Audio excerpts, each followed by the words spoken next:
The fire broke out after Russian troops shelled the plant in the dark of night, raising fears of a disaster that could affect Europe for decades. But threats of any nuclear damage were extinguished with reports the fire had been put out.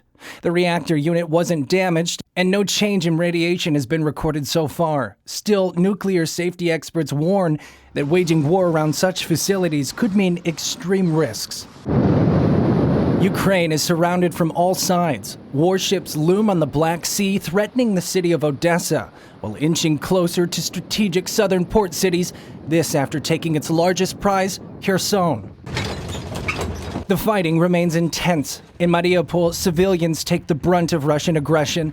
Shelling has destroyed access to water and electricity, and Russia expected to take over soon. Les forces russes bombardent Kiev. And French President Emmanuel Macron believes the worst of the fighting is still to come after talking to Vladimir Putin on the phone Thursday. Macron says Putin wants to take control of all of Ukraine, and the Russian war machine inches closer to the capital of Kyiv.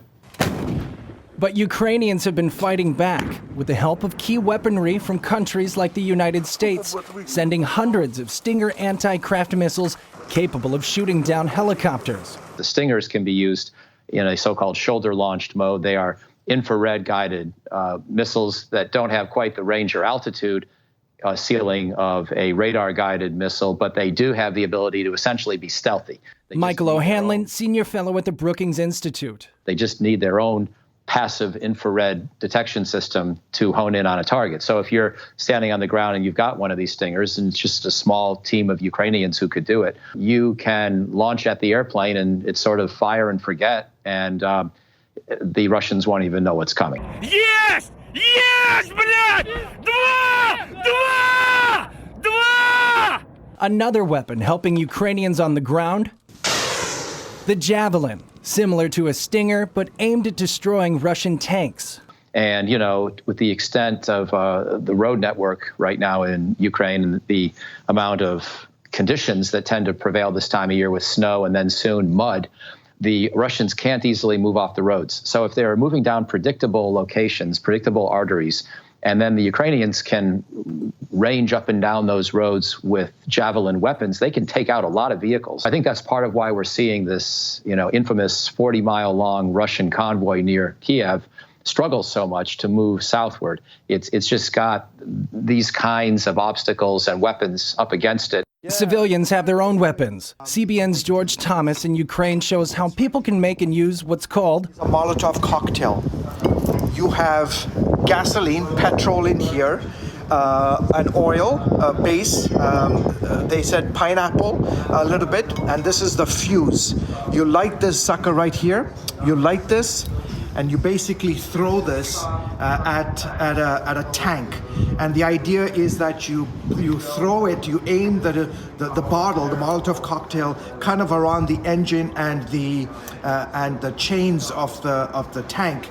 And this may seem primitive, but it's very effective, and we've seen that around the world. Again, just another sign of what Ukrainians from all walks of life are willing to do in order to preserve their nation, preserve their independence, and to fight for freedom. And even if or when Russia does capture Ukraine, the people could still keep fighting back in an insurgency that could lead to years of guerrilla warfare.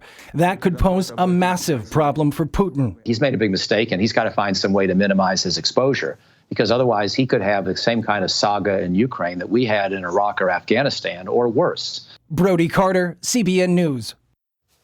Well, the humanitarian crisis is massive. Over 1 million people have left Ukraine and more every single day. We want to be there to help them. We're positioning our Operation Blessing teams on the border of Poland in Ukraine to help with the refugee crisis, to provide food, to provide water, to provide hygiene kits. We're there, and we're there in your name. If you want to participate in the effort, all you have to do is call us, 1-800-700-7000. Say, I want to give to the Operation Blessing Disaster Relief Fund. You can also write us at CBN Center, Virginia Beach, Virginia. Just put Disaster Relief Fund in the memo line of your check, or you can text OB crisis to 71777. Either way, do it now. Be a part of helping those in need. Well, tomorrow, March 5th at 11 a.m. Eastern Time, we'll also have a live CBN News prayer event with George Thomas. He'll be with Ukrainian Christians. So if you'd like to take part and pray with Christians in Ukraine, all you have to do is register. You can do that by going to cbn.com/pray for Ukraine, and you'll receive an email with a link where you can watch. Again, that's tomorrow, March 5th at 11 a.m. Eastern Time. Join with fellow Christians in Ukraine to pray for this war to end.